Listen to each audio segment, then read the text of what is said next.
its use in therapy, typically to recover suppressed memories or to allow modification of behavior, has been revived, but is still controversial. So it's really, I was just thinking about hypnosis, um, whether it works. I don't know whether you've had any experience of being hypnotized, but what one example of how people can be almost made to do something that the hypnotist tells them to do. Yeah. I experienced in a good way on Monday night this week. I mean, it's something probably we've all seen on the television where sometimes a hypnotist or a mentalist, whatever they call themselves, Yeah. is on the stage and he gets a few people up on the stage and they sit down and then he sort of walks around and he just flicks his fingers in front of them and they sort of go into this stupor, this state of hypnosis, and he'll make them do, I suppose, silly things. And they have you seen these programs? I mean, they have been I on have, in the past. yeah, I have seen, I've only seen them in movies, Trevor. Really? Yeah. I've never actually seen a real be on television Mm. or in person. I've never actually seen a real hypnotist in doing his thing, really. I've Yeah. never yeah. Well, let me go on. It's on Monday we went down to a comedy club in Brighton and called Comedia, and it was a really excellent place. And as Brighton is, it is in. I don't know whether you know Brighton on the south Oh yeah, I've coast. been, yeah, I love Brighton. It's Yeah. yeah, it's a good place. It's a kind of the lanes, what they call them, are very bohemian, and it was just a great vibe there, all of it. So we had a good time. But we went to see an act called Siegfried and Joy. Now they're Wow. German guys, and in fact, some years ago there used to be an act which they used to play in Vegas. I think back in the 30s, called Siegfried and Roy. And I can't remember the full story of them, but they were, I think they were comedians and they were very, very successful. And I think one of them died in unfortunate circumstances. I haven't didn't have time to look that up, but Wow. anyway, there was that. So these two based their act on them. And what they do, they're very active on social media, on Instagram and Snapchat and TikTok, Yeah. and they are very funny. Which as soon as I saw they were going to this club, I said we must go to that. So along we went, and what they do, they dress firstly in gold suits, very bright gold suits, and they hold up a gold sheet sort of thing, and they put it in front of something or somebody, and they shake the sheet, and then they drop the sheet, and the person has gone. Right. And in actual facts, you can see the person hiding behind, for example, a lamppost. And it's that kind of humor.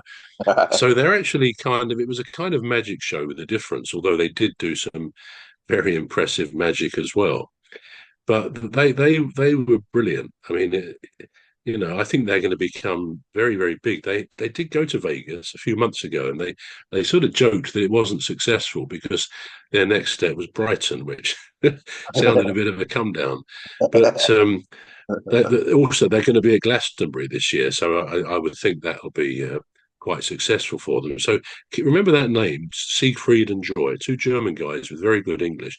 Anyhow, one of the things they did amongst all the joke magic tricks were one of them did some hypnosis, and he said, "Right, I'm going to now hypnotize the audience." It was a very intimate setting. It was in the basement, and Yeah. I thought it would be a great place for me to play my songs. I mean, I love places like that. I used to play not so long ago, occasionally in places like that, where you get great acoustics, you get a good audience, all sort of crammed in, a bit like the cavern, I guess, in terms of atmosphere in Liverpool, where the Yeah. Beatles started. But anyway, so yeah, I'll keep a mind to that place when I get my next show on the road. But anyway, so he said to everybody,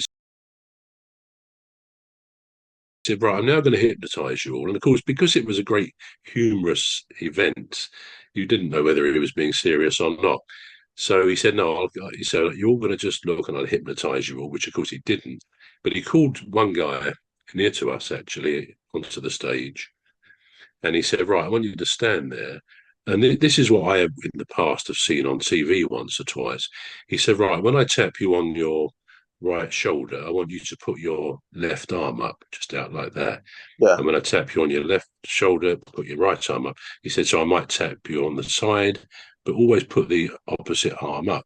Yeah. And so he was going round him, and he said, did he say close your eyes? I can't remember. I think he did. Yes, of course he did. Yeah, he said close your eyes. And he was just standing there, this guy, and every so often he'd put his arm up, depending on where the hypnotist touched him. Yeah. And then he said, right, I'm gonna go a bit faster now. He said, keep your eyes closed. He said, and he was sort of walking very quickly round the volunteer. And I wouldn't say he was in a state of hypnosis, but he was obviously well relaxed into what he was doing. Yeah. And so every time he touched him, the arm went up, and then he said, then he stood still and he sort of looked at the audience and said, "Right, so tell me." And he's talking to the guy. He said, "Right, okay, where have I touched you now?"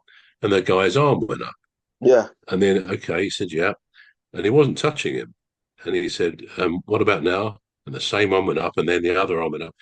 He said, "Okay," because as I say, I've seen this before, Right. where incredibly the person feels they are still being touched. Now, Right. how that works? He wasn't a stooge, this guy. I mean, No. it just works. But the best part of it, he said, "Okay," he said, and then the hypnotist chap, the comedian, he touched his nose like that, Yeah. and the chap didn't move. He said, "Okay," he said, "Now, before you open your eyes," he said, "I want you to touch on your body where I'm touching on mine." Yeah. And this chap went like that. And he said, "Open your eyes." They No were both way. standing there. And I mean, I don't even think it's not a magic trick. It's just, I came away thinking I must try that sometime. I don't know whether anyone can do it, but he didn't even seem to hypnotize him. He just, but I've seen this before where he did it a lot of times. He actually touched him a lot of times. And Yeah. maybe there's something, I don't know, that continues when he's not touching him. Yeah. If he's convinced he's still being touched, Yeah. or she, whoever's being touched. Yeah. So that was quite incredible. And I think on the whole thing of hypnosis, people can, it seems, be made to do things which they haven't decided to do.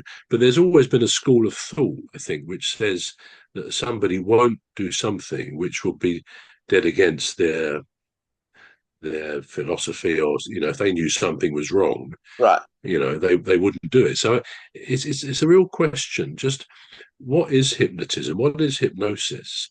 And clearly there are some very clever people, and so it's got a sort of an entertainment side, but it's also got maybe a health side, because people use it to overcome phobias and also overcome habits like smoking. I mean, people have been known to be able to stop a bad habit like smoking or drugs through good hypnosis. So there clearly is something in it.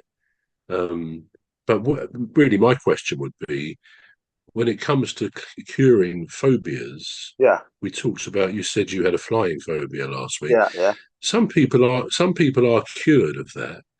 But really, the best way to do that is to actually fly a few times and get to see, like anything else. If you do it habitually or fairly regularly, Yeah. you'll get to see it's actually not such a big deal.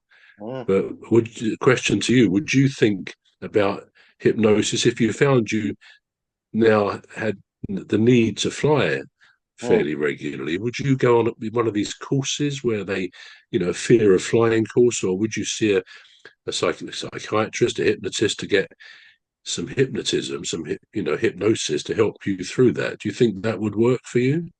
Yeah. For the purposes of keeping this show entertaining, I'm going to say uh, perhaps.